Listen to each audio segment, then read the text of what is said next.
এবছর দীঘাতে বেড়াতে গিয়ে অনেক কিছুই খেলাম। তার মধ্যে যেমন ঠান্ডা ঠান্ডা ডাব ছিল, তেমন গরম গরম মাছ ভাজাও ছিল। এছাড়াও দীঘাতে অনেক রকম খাবার পাওয়া যায়। সেগুলো আর না বললেই নয়, কারণ দীঘা এমন একটা জায়গা, সেখানে সব রকম খাবার পাওয়া যায়। তার সাথে এখন দীঘাতে নতুন করে হয়েছে জগন্নাথ দেবের মন্দির, আর প্রচুর পর্যটক এখানে আসছে। আর পাশেই যেহেতু উড়িষ্যা রাজ্য, তাই এখানে খাবার দাবার অভাব হয় না। উড়িষ্যার খাবার, তার সাথে সাথে বাংলারও খাবার পাওয়া যাচ্ছে। আর আমরা জানি দীঘাতে কিন্তু প্রচুর কাজু বাদামের গাছ রয়েছে। আর আজকে আমি যে খাবারটার কথা বলবো, সেটা কিন্তু কাজু বাদাম দিয়েই তৈরি। অনেকেই হয়তো বলবে এই খাবারটা তো আমি আগেই খেয়েছি, কিন্তু আমি কিন্তু এটা একেবারেই প্রথমবার খেলাম। চলো, চারপাশটা আগে একটু ভালো করে ঘুরে দেখিয়ে নিই। এই যে দেখো, দীঘার একেবারে মার্কেটের পাশেই চলে এসেছি। আর এখানে কাজু বাদামের বেশ অনেকগুলো দোকান, অনেক শপিং করা হয়েছে। এখান থেকে কাজু বাদাম কিনে নিয়ে এসেছি। আর তার সাথে সাথে এখানকার যে স্পেশাল, এই যে দেখো, দীঘা স্পেশাল কুলফি শপটি।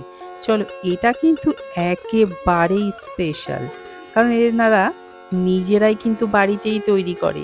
এবার বলি কি কি দিয়ে তৈরি করেছে। গুঁড়ো দুধ, কাজু বাদাম আর বরফ কুচি, এই সব দিয়ে এনারা বাড়িতেই এটা তৈরি করে। আর এটা খেতে কিন্তু বেশ ভালো, আমার তো বেশ ভালো লেগেছে। আর এটা মাত্র 10 টাকা। দেখো, একটা স্কুপের দাম 10 টাকা, আর দুটো নিলে মানে ডাবল স্কুপ নিলে তোমার পড়বে 20 টাকা। আমার বেশ ভালো লেগেছে খেতে, আমি তো আরেকবার খেয়েছিলাম। চলো, এটাই দেখানোর ছিল তোমাদেরকে। আর তাই তোমরা যারা দীঘাতে আসবে, তারা কিন্তু অবশ্যই এই কুলপি শপটি খাবে। আর সমুদ্রটাকে কিন্তু উপভোগ করতে ভুলো না। দীঘাতে কিন্তু বেশ অনেকগুলো সি বিচ তৈরি হয়েছে। এই যে জগন্নাথ ঘাট, এখানে কিন্তু বেশ মজা করে আমরা সমুদ্রে সময় কাটিয়েছিলাম। আর এই সি বিচটা ওল্ড দীঘা আর নিউ দীঘার ঠিক মাঝখানে।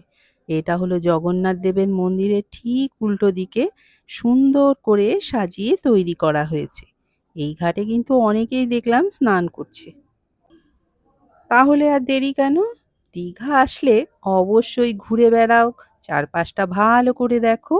আর দীঘা স্পেশাল এই কুলফি শপটি খেতে একদম ভুলো না। একেবারে হাতে তৈরি করা এই কুলফি শপটি সত্যি কিন্তু বেশ ভালো। আচ্ছা, দূরে দেখালাম, এটা হলো মেরিন ড্রাইভ। দীঘার পাশে তৈরি হয়েছে এত সুন্দর মেরিন ড্রাইভ। পুরো একেবারে ওল্ড দীঘা থেকে নিউ দীঘা পর্যন্ত হেঁটে যাওয়া যায়।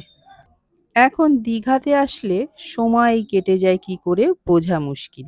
দিনের বেলাটা যেমন সুন্দর করে কেটে যায়, রাতের বেলাও কিন্তু খুব ভালোভাবে কেটে যায়। দীঘাতে বোরিং হবার একেবারেই সময় নেই।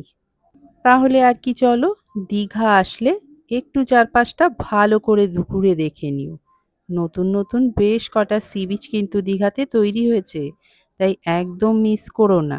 সবাই খুব ভালো থেকো, সাথে থেকো। আর আমার ভিডিওতে যারা নতুন, তারা প্লিজ চ্যানেলটিকে একটু সাবস্ক্রাইব করে দিও। তাহলেই হবে, লাইক করতে হবে না, শুধু সাবস্ক্রাইব করলেই হবে। ভালো থেকো তাহলে সবাই। অনেক অনেক ভালোবাসা রইল সবার জন্য।